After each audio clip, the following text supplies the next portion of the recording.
Karena kolbu itu makanannya kebaikan.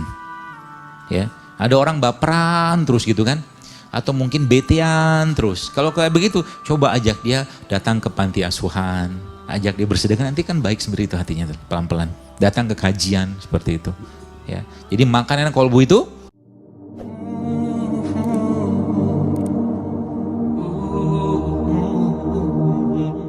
ya, kalau zamannya mereka, iman mereka, jiwa mereka, mental mereka luar biasa kuat.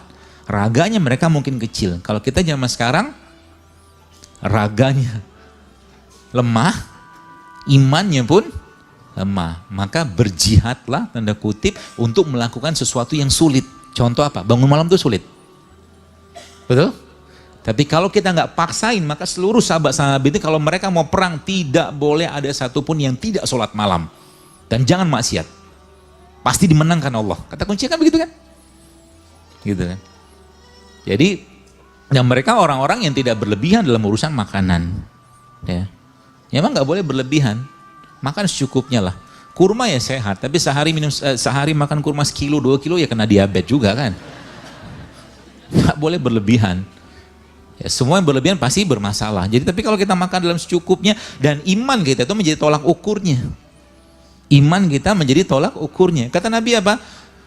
Ya kalau bicara tentang makanan katakanlah, maka ada 3 porsi yang kita harus 3 porsi yang disebutkan Nabi. Sepertiga untuk makanan, sepertiga untuk minuman, sepertiga untuk udara. Ya. Baik, nanti kita bahas itu, tapi sekarang kembali ke kolbunya dulu. Pertanyaannya bagaimana kolbu itu bisa sehat? Jawabannya kebaikan. Semua syariat yang diperintahkan Allah dan Nabi SAW itu menyehatkan kolbu sebenarnya. Dalam bahasa sederhana saya kadang-kadang sampaikan, jadi kalau ada orang hidupnya nggak bahagia, mungkin dia belum banyak berbuat baik. Karena kolbu itu makanannya kebaikan. Ya, ada orang baperan terus gitu kan, atau mungkin betean terus. Kalau kayak begitu, coba ajak dia datang ke panti asuhan, ajak dia bersedekah, nanti kan baik seperti itu hatinya pelan-pelan. Datang ke kajian seperti itu. Ya, jadi makanan kolbu itu kebaikan. Dan makanan selanjutnya kolbu adalah tidak banyak makan atau puasa. Itu makanannya dia. Ya. Semakin orang itu banyak puasanya, semakin sedikit mengurangi atau semakin sedikit makannya, maka akan semakin sehat kolbunya. Kita tidak akan bisa nangis, berlinangan air mata, bergetar badan kita ketika sholat, doa, baca Quran kalau kekenyangan. Betul? Gak bisa. Jadi maka mulai sekarang makan secukupnya, jangan banyak-banyak makan, ikutin bagaimana syariatnya Islam mengajarkan. Baik, tadi kita cerita tentang 30 hari Ramadan, kemudian dapat lagi bonusnya 6 hari Syawal. Lewat lagi kan? 6 hari Syawal lewat lagi, lalu muncul lagi apa? Senin Kamis, lewat lagi. Lalu muncul lagi Ayyamul Bid, ya ada polanya tuh lihat.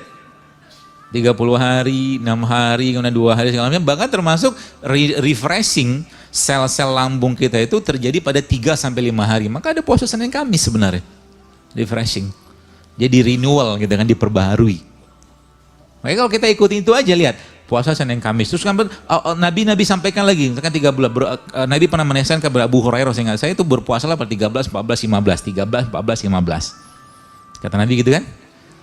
Setelah 13, 14, 15-nya, ada lagi yang Nabi sampaikan. Nabi bilang apa? Berbekamlah. Kata Nabi bilang gitu kan.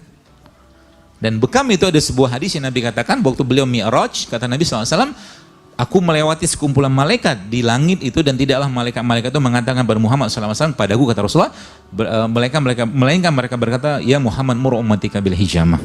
Ya Muhammad, perintahkanlah umatmu untuk berbekam. Kalau malaikat ngomong begitu, kira-kira siapa yang perintahkan? Allah. Ada polanya semua itu. Ada servis tahunan, ada servis bulanan, ada servis mingguan. Betul? Dan kalau tadi saya cerita perempuan-perempuan yang terlalu cemas segala macam, stres segala macam, akhirnya melahirkan anak-anak yang cenderung lesbian tadi, maka obatnya apa? Stop produksinya dengan cara apa? Puasa. Puasa tuh kita banyak ngomong nggak? Nggak, banyakan diamnya, banyakan zikir.